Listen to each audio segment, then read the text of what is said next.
Hello guys! Welcome back to my channel. Ngayon ay gagawa tayo ng YouTube thumbnail using Canva. Kung handa na po kayo, punta na tayo sa aking computer screen. Buksan lang ang Google Chrome. I-type sa inyong search engine, Canva. Okay, kung wala pa kayong account, kailangan nyo mag-sign in. Pero dahil ako ay may account na, nag-automatic login na ako. Okay, may mga tinatawag na free version at pro version. Yung sa akin kasi, pag teacher at gagamitin mo yung DepEd account mo, ma-avail mo yung pro version. Pero kahit free version lang, marami ka nang magagamit ng mga templates sa Canva. So, dito tayo. Dito sa search bar nila, type mo lang thumbnail. Okay. Click mo yun sa template. Then, enter mo lang. Okay, YouTube thumbnails. Yan. So, napakarami ng templates na pwede mong magamit. Kung gusto mo naman, mag-create ka ng blank na template, ikaw mismo yung gagawa o magde-design. Pero ako kasi, para mas easy, kasi magaganda yung mga designs niya, i-edit mo na lang siya. Okay po, ito yung mga example na thumbnail na pwede mong magamit sa iyong YouTube channel. Okay, yan. So, naka-ready na siya. Palitan mo na lang ng picture, edit mo na lang yung title, meron ka ng thumbnail. For example, gawa tayo ng isa, papakita ko sa inyo. Kung gusto mo naman, ako nilalagyan ko kasing ganyan. Kung anong color, halimbawa, yellow. Gusto ko ng yellow.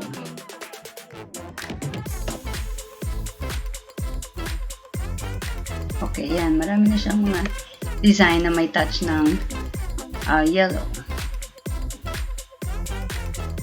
Okay, yan.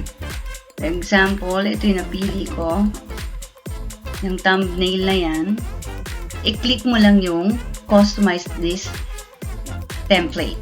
Click mo yan. Tapos, mapupunta na yan sa iyong account. Kahit hindi mo na kailangang i-save yan kasi nag-automatic save naman siya. So, okay, ito.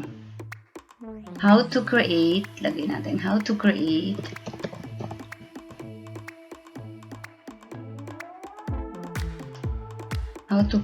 YouTube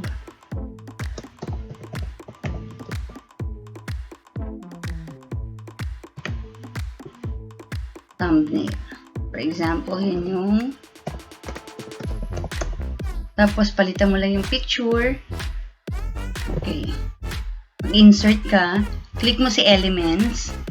Okay. Kung gusto mo naman sa elements, kung gamit ka ng frame, hanapin mo lang itong mga frames. Halimbawa, ito yung ginamit kong frames. Ito. Lalagay ko kasi yung picture ko. Sample natin yan. Yan. Tapos, yung picture ko na yon ay nakasave na siya sa uploads. Click mo to si uploads. Okay. Hanapin ko lang yung picture ko. Matagal ko nang na-upload noon. Pakadali lang. Kaya nga, kung mabilis, kaya lang to ng 2 minutes, meron ka ng thumbnail. Parang ang bagal ng signal ko. Hindi ko makita yung picture. Ayun. Yan. Yan. Lagay mo lang dyan. So, meron ka ng thumbnail. So, lagyan natin ng how to create YouTube thumbnail using Canva. So, punta ka ulit sa elements. Ang gusto ko ay yung logo ng Canva o yung sulat na Canva. Lagay lang natin siya dyan. Okay, halimbawa ito yung napili ko. Ito. Yung Canva na to. Ngayon, ayoko to, hindi to kasama itong nasa dulo. Pwede ko siyang i-crop.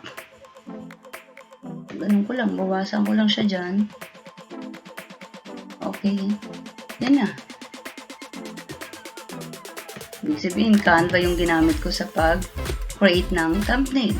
Okay. Pag natapos ka na dyan, wala ka ng ibang mga design na ilalagay.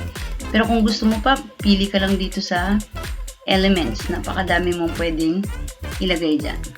Okay, medyo mahina yung signal ko. So, okay, kung okay ka na dyan sa iyong design, click mo tong share.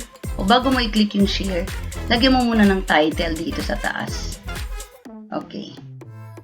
Halimbawa, YouTube thumbnail number 1. Halimbawa, yan yung pangalan. Okay. Then, click share. Yan. Arrow down mo lang. Click download. Tapos, dito marami pagpipilian kung JPEG, PNG, kung MP4. So, PNG yan. Madalas naman pag ganyan, PNG ang ginagamit. Then, click download. Okay. Ayan na. So, ilalagay mo na yan pag nag-upload ka ng video sa yung YouTube channel, meron ka ng nagawang thumbnail. Napakadali lang, di ba? So, kahit kaya mo gawin yung thumbnail ng mga 2 minutes or 3 minutes, lalo na pag kabisado mo yung Canva or Canva user ka. Okay? Sana po ay nakatulong ito sa inyo, lalo na sa mga baguhan sa kanilang YouTube channel. Alam nyo na kung paano gumawa ng thumbnail. Parang siya yung pinaka-cover ng iyong upload na video. Kung ito pa ay nakatulong sa inyo, huwag niyo kakalimutan na i-like and share ang aking video. Maraming salamat po!